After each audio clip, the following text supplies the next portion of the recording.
the 22nd Sunday of Ordinary Time.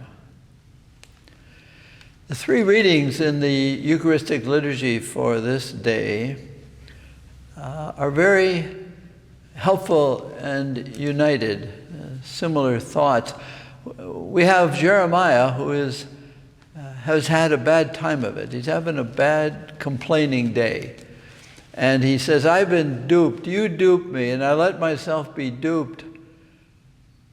And I've heard your word, and it's in me to say. But every time I say something, it insults people. It makes people mad at me. And kind of I'm mad at myself for letting myself be duped. But every time I try not to speak, it's like a roaring fire in me, and I've got to say it. I've got to do what's in me to do. So it's got him in trouble and derision and being suspect, and he will, eventually be thrown into some kind of prison. I would very much encourage you then to read the second reading of today's liturgy, where it's Paul who urges us to not be conformed to this present age, but be transformed. So not be formed or conform to this age, but transformed by the renewal of your minds, that you may discern what is the will of God, what is good and pleasing and perfect. It's a beautiful encouragement, difficult to do. We'll talk about that. What is it not to be transformed? What is it to be transformed to this age?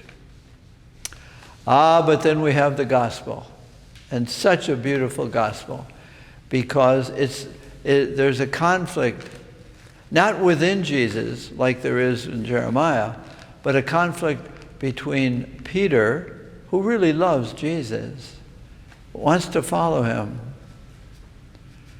And so Jesus says, it's in me. I've got to go to Jerusalem. Jerusalem is where they kill prophets. I've got to go there. It's in me to go there. It's in me to insult the old traditions, the old ways of relating with God. I am the new way. And people who are conformed to the old, or are comfortable with the conventional, that's hard to hear. Some of you older people might remember how difficult it was to be transformed, say, by the transformation of the Latin liturgy to the present, whatever your language is. For us in North America, it's English. And do these outrageous things like shaking hands with one another. That was very difficult. So it's easy to be transformed to the old, and Jesus is speaking the new. And it's gotten him in trouble with the scribes and Pharisees. He says,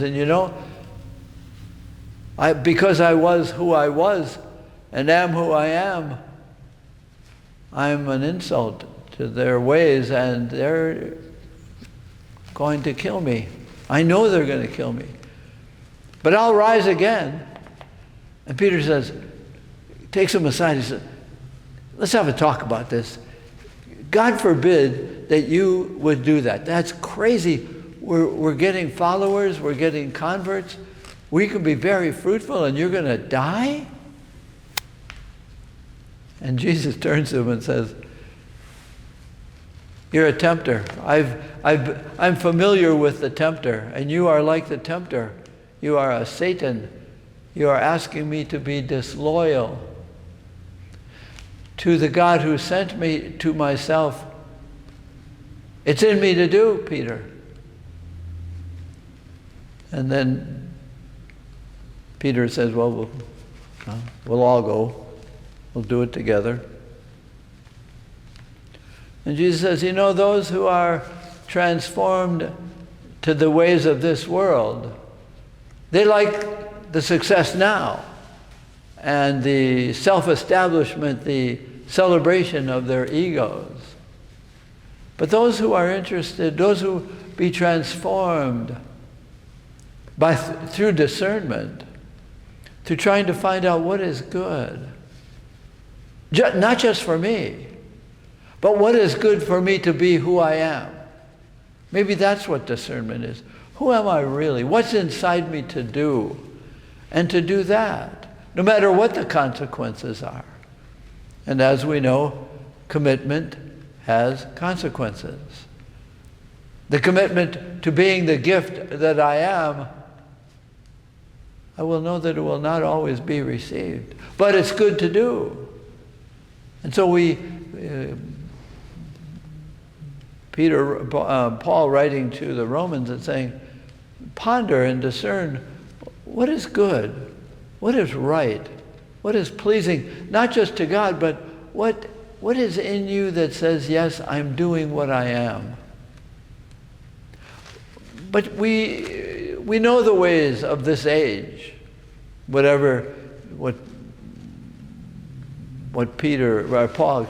Paul is writing to the Romans is to be conditioned not to be so much in a relationship with God, but do the right thing according to this tradition and that teaching, and then you don't have to worry about the relationship with God. And we can be transformed into this age by doing what is right for my ego,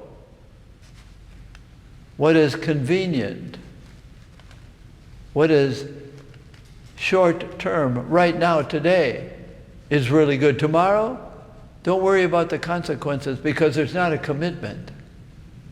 There's no need to be faithful. It's need to be fulfilled right now. That's not discernment. That's inner compulsion to have to do what will establish me right now. So there's a conflict between forces, temptations. You are thinking like a human being, Jesus says to Peter. Of course he's thinking like a human being, because he's a human being. But Jesus says there's another way. It's discerning who are you really? And can you stay faithful? Can you be committed to your truth, to your faith, to your ways of commitment? Can you be committed and live faithfully with the consequences? Now, we don't live perfectly, but to discern what is good and pleasing and perfect.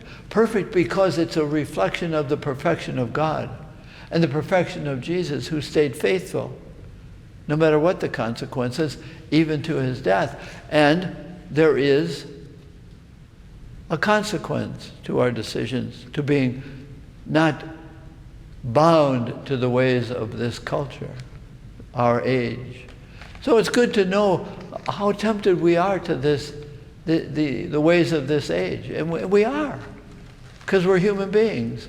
But the call of Jesus is to be little by little transformed by the mercies of God, by the gifts of God, to live with the consequences of being faithful to God by being faithful to what's in us. Like Jeremiah, what was in him? He says, it's like a flame, I have to speak it.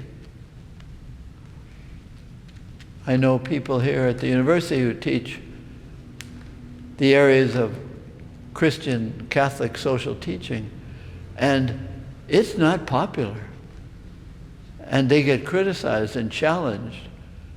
But they keep doing it. They keep saying it because Christ did, because the church does. The gospel, the readings of Paul,